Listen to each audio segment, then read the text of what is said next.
This is the Art Marketing Minute with Eric Rhodes, author of the Amazon best-selling book, Make More Money Selling Your Art. In the Marketing Minute, we answer your questions to help your art career. Brought to you by artmarketing.com, the place to go to learn more about marketing. Now, here's your host, Art Magazine publisher, Eric Rhodes. Thank you, Jim Kipping, and thank you for joining us today.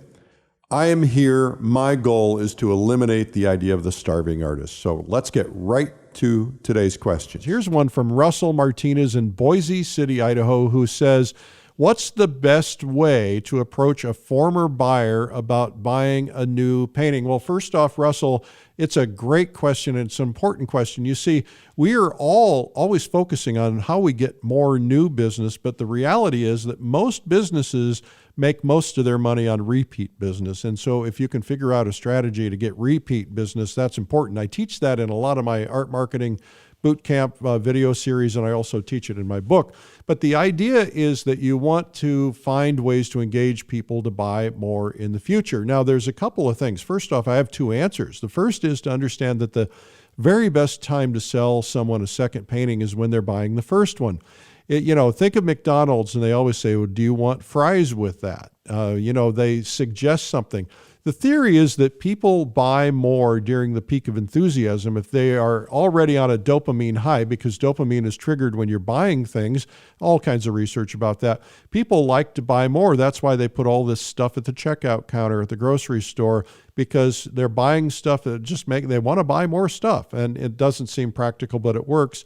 And so they love you, they love your work, so why not sell them another thing? So here's what you can do. After you get a commitment on the first painting, you can say, hey, by the way, I want to show you a couple other paintings that would go really well with this one, because I kind of intended these to hang together. Now, don't lie to anybody. If it's not true, don't tell them that. But you can say, here's some paintings that I think would go well with that painting in a little grouping, in your living room or something. And then you pull it out, create a little grouping, see how they react. They might want to buy it. They might say, would you give me a discount on those or something? You can decide what to do. I like to also think that a great way to do this is to say, hey, you bought a painting from me. I'm really honored that you would do it.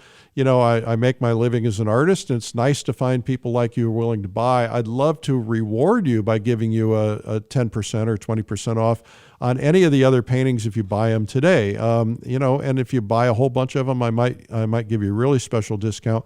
This is very effective, and people like to take advantage of that, and it's a good thing to do. The other thing to do is to stay in touch with collectors and buyers over time. When you get a buyer, send them a nice note, send them some note cards with their painting on the note card.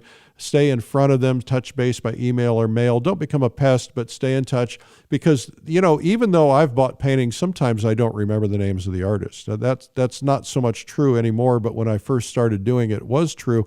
And, you kind of blend in with everybody else, and they go, what was the name of that person? So you want to stay visible, because they might be going, well, I got to get a gift, or I got a birthday coming up or something.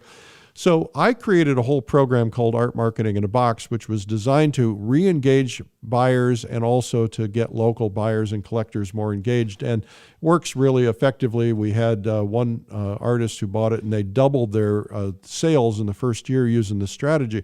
Anyway, the idea is to stay visible. We use different pre-written things, and you can, of course, adjust them. But the idea is that you can put things in front of buyers to stimulate purchases at different times a year when they're seeking gifts or when, other things are happening.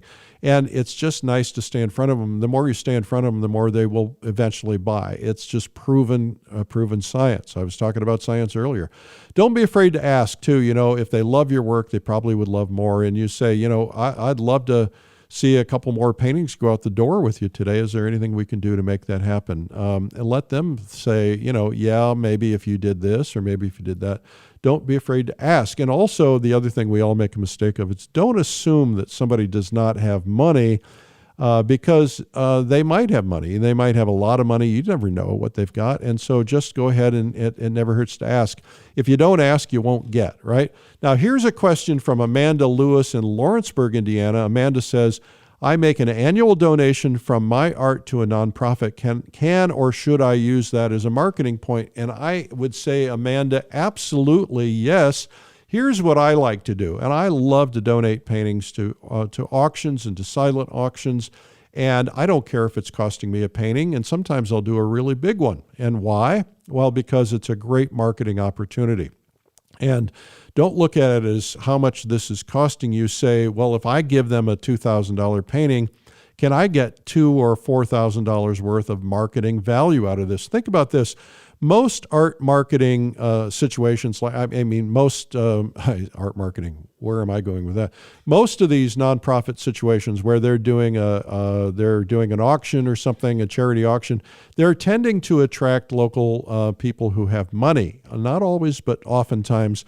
And those people are willing to spend because they want to give money to the organization. And so you can make yourself highlighted. What I oftentimes will say is, look, I would love to give you a $5,000 painting. I'll give you a really big one.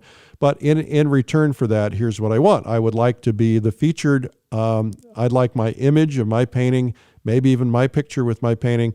I would like to have it on the cover of the website, right up front. Win or opportunity to win a $5,000 painting from Eric Rhodes.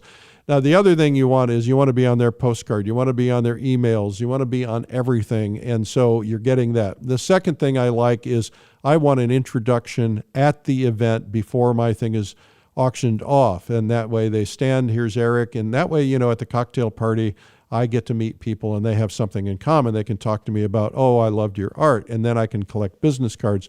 The third thing is I always give them a second painting to give away in the silent auction or for a drawing. And I'll put cards in there.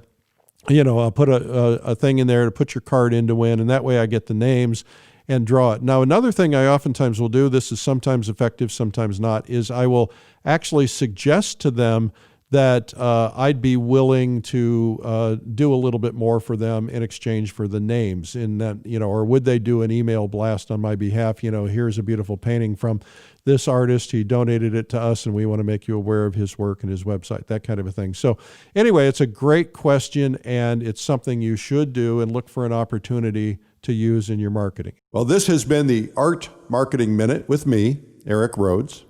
My goal in life is to eliminate the idea of the starving artist and to help your dreams actually come true. So if you want to submit questions, simply email eric@artmarketing.com. And to learn more about marketing ideas, you can visit artmarketing.com. Thanks for listening.